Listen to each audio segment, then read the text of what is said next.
Hey everybody, thanks for joining me today. So, in today's video, I'm going to talk about the governing body of Jehovah's Witnesses. So, this is, to me, an interesting subject.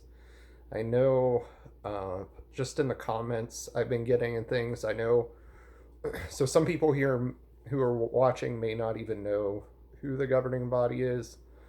Others may have an idea. I know it seems like there's a few who either don't really know anything about witnesses at all, or who are kind of studying or know some Jehovah's Witnesses. So, just kind of give a brief description of what I mean when I say the governing body.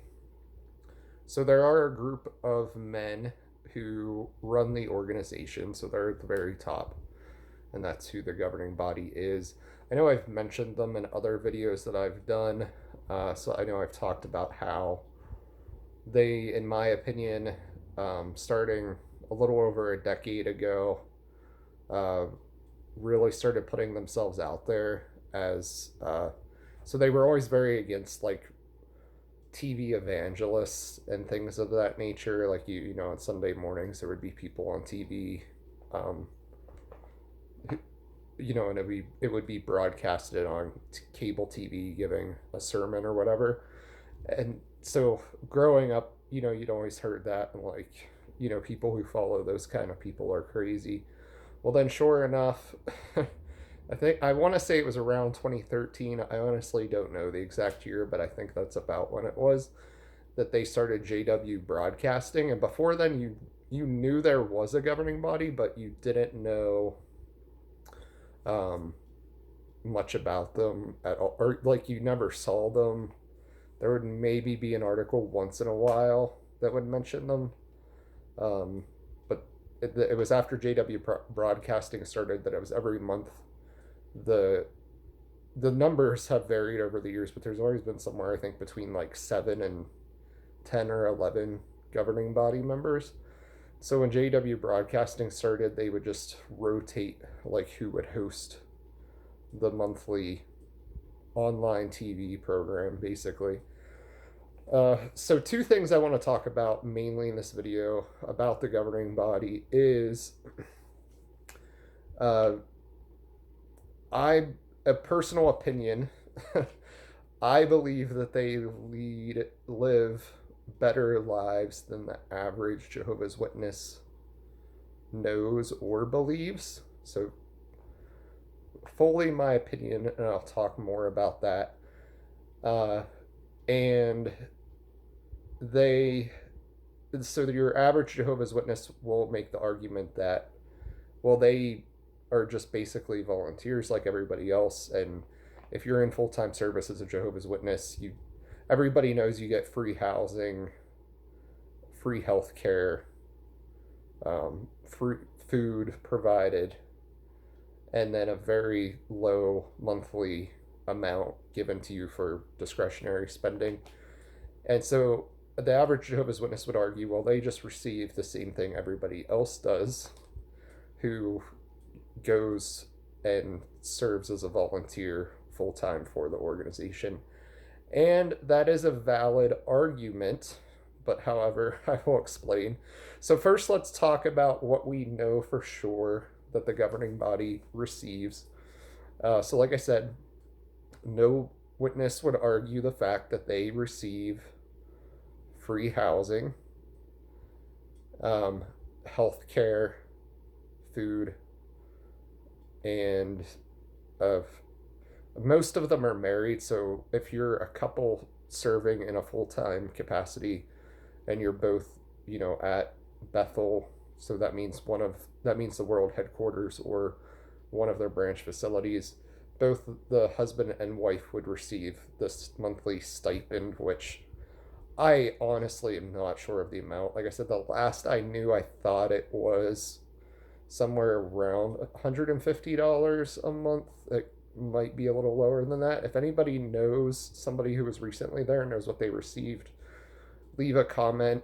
I think I watched a video from somebody who was there back in the 90s, and they said it was like around I don't even think it was quite $100 a month, but almost $100 a month that they received monthly, besides housing and food. I know personally someone who, it was actually right after they sold the Brooklyn, New York facilities, and as they were getting ready to move up to Warwick, which is where the Jehovah's Witness headquarters is now. They built that new back around 2016, I think is when they made that move. 2017, somewhere in there. And a friend of mine actually helped. They had applied to go serve at least for a couple months at Bethel, and they were chosen to help move. So they had some of the residence buildings ready at Warwick, and they moved. So they were helping move furniture and people's belongings up to the new headquarters. And so I know they said they were in one of the governing body's apartments at Brooklyn. So I can't speak on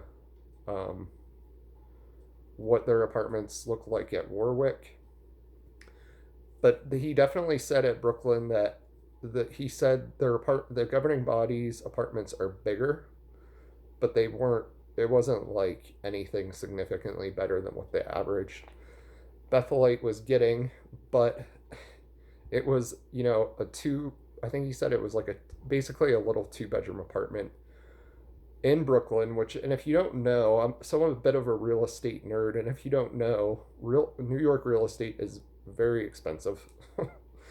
And the buildings that the Jehovah's Witnesses had in Brooklyn were very nice, top notch.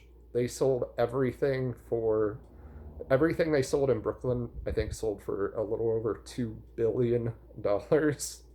So, and I had been there. I had been in one of the residence buildings. I wasn't in any of the apartments, but I had friends who were serving at Bethel, and we went up to the rooftop of one of the residence buildings one night. And I mean, it's in the Brooklyn Heights neighborhood, which is right by the water, overlooking lower Manhattan. So I mean, prime location. And I mean, we were up there at nighttime, and it was beautiful. The rooftop terrace was amazing.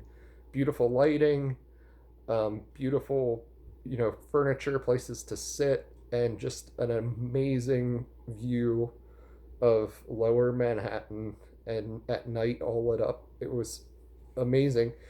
So you think to buy or rent, even if you're living in a little 2-bedroom apartment at that location in New York, like that is that is huge.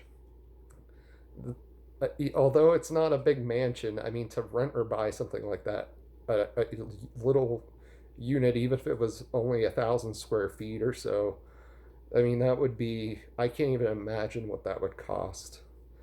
And then I can't speak on what, I'm sure they moved into something similar at Warwick, but I mean, I was to Warwick, beautiful property right on a lake. So again, even if they're just living in a pretty small apartment, I know a lot of those residence buildings have balconies overlooking the lake, and I'm sure that's where the governing body is living.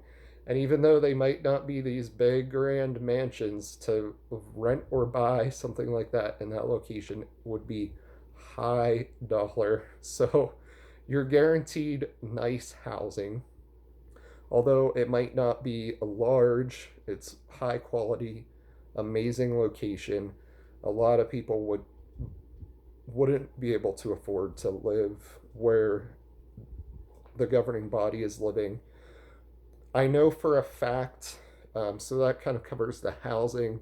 So I know they have the best food. Like, I know lots of people who have visited Bethel, myself included. I mean, they have very high quality food, great meals prepared for them.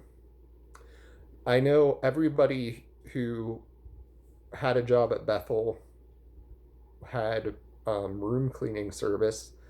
For the average person serving at Bethel, I know they did away with this several years ago. I wouldn't be surprised if that didn't stop for the governing body, but that's pure speculation. I don't know. I know when they were in Brooklyn, I know a friend who talked to somebody who was at Bethel, and his job was he was the driver of one of the governing body members. So they definitely were at one point, at least some of them, if not still are, driven by volunteers or witnesses who go. And these could even be commuters, so that's something that they have where people who live close to the world headquarters will just go in for the day but still live in their house and may still have a job, but they might go in, or it might even just be a few days a week. So I can imagine that being a job that a commuter might have. Just go and get one of the governing body's vehicles, drive them around.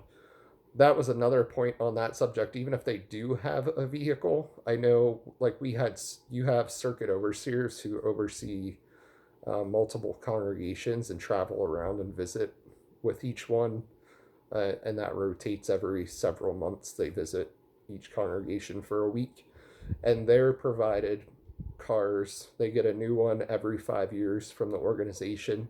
Not fancy cars. I mean, but they're new, like mid-level Chevys or Buicks. So governing body members are definitely provided transportation, which your average person just serving at Bethel doesn't get. You have to have your own way to get there. And even if you're chosen to serve somewhere outside of the country, even though you're provided housing and food and all of that, once you get there, you have to like pay your own airfare and any other transportation to get to the location. But I can say for fairly certain, but again, this is more my opinion.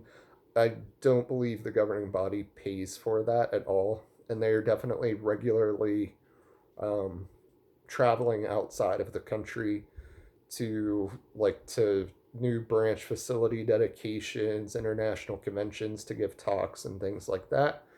So, and I have heard, again, this is speculation, but I have heard that when they are flown out of the country, they are usually flown business class, if not always at least business class or first class. And the excuse is made that they're all older people, so they can't be taking long flights in economy or whatever.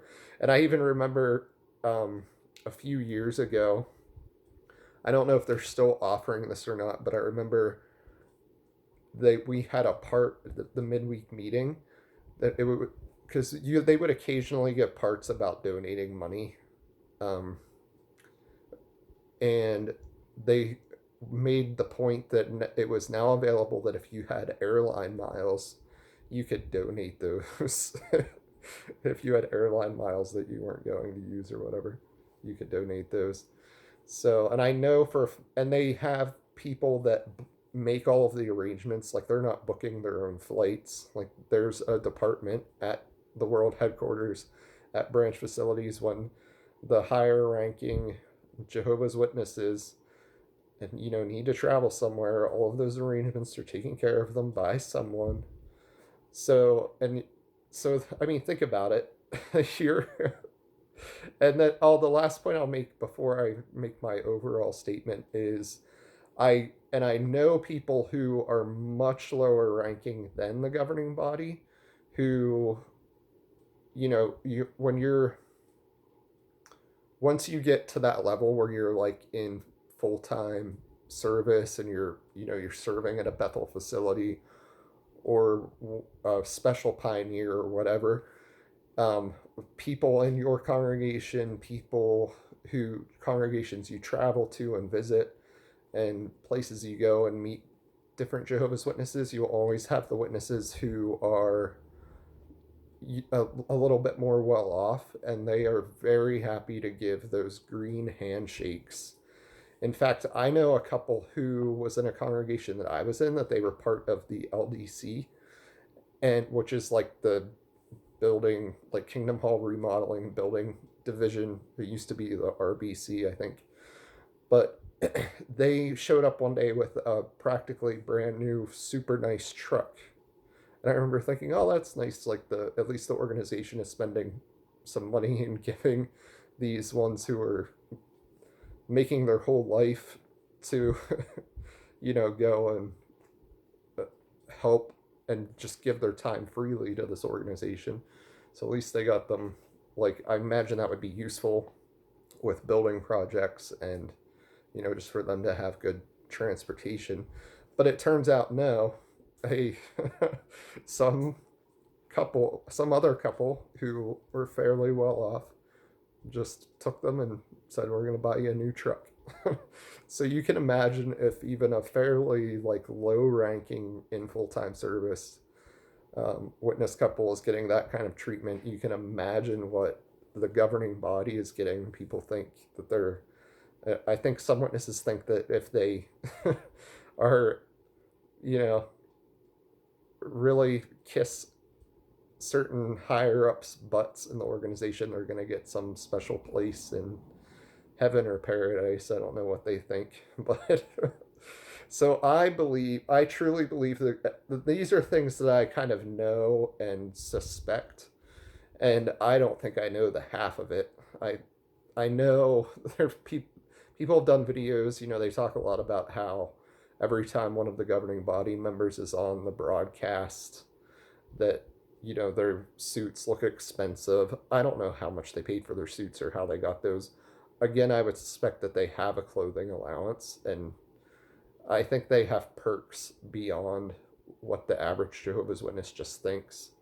Um, I know at least one of them wears a fancy gold watch that people have claimed online as a Rolex.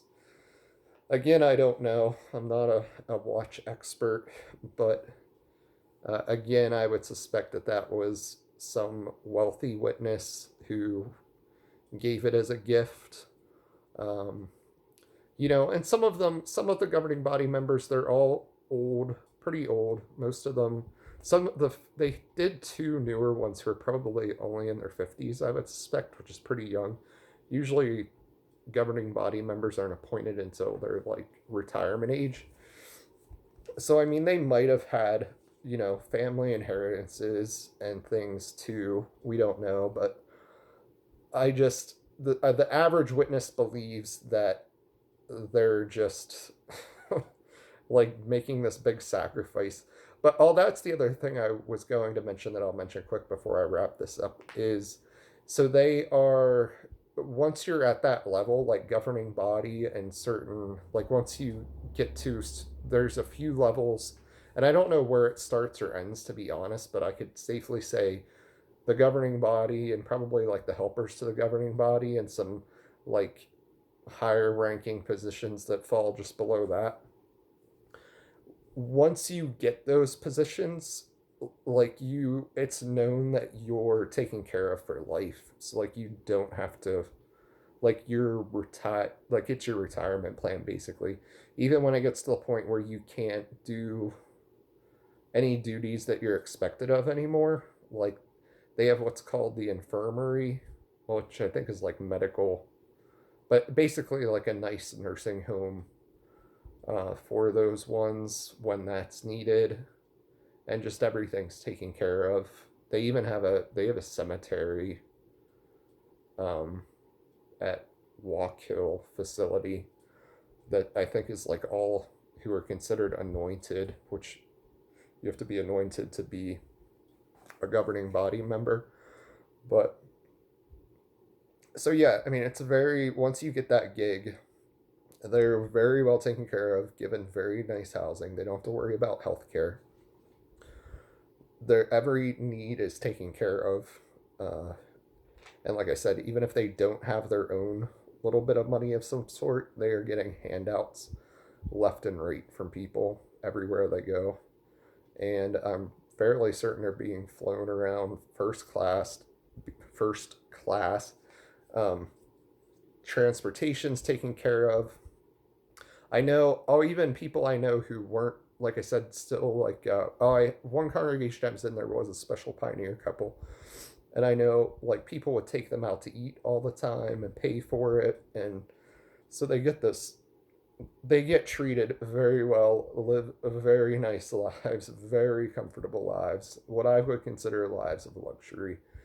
Again, this is my opinion piece, but that's just what I wanted to say. There's a time when I would have been apologetic to the governing body and be like, well, good for them. They work really hard and they deserve this. But I don't believe that anymore. I think they're causing a lot of harm with their policies. They seem to be lightening up on some stuff, but it still isn't enough at this point. And still, there's a lot of damage that's been done. So I yeah, so I just wanted to talk about that. I've never really heard someone make a video like this. I'm sure it's out there somewhere. I just probably haven't heard it. But yeah, I think the governing body live lives of luxury more than we know. And so I'm just going to wrap up this video now. That's all I wanted to say for today. And happy Friday, everybody. Have a good weekend. Take care.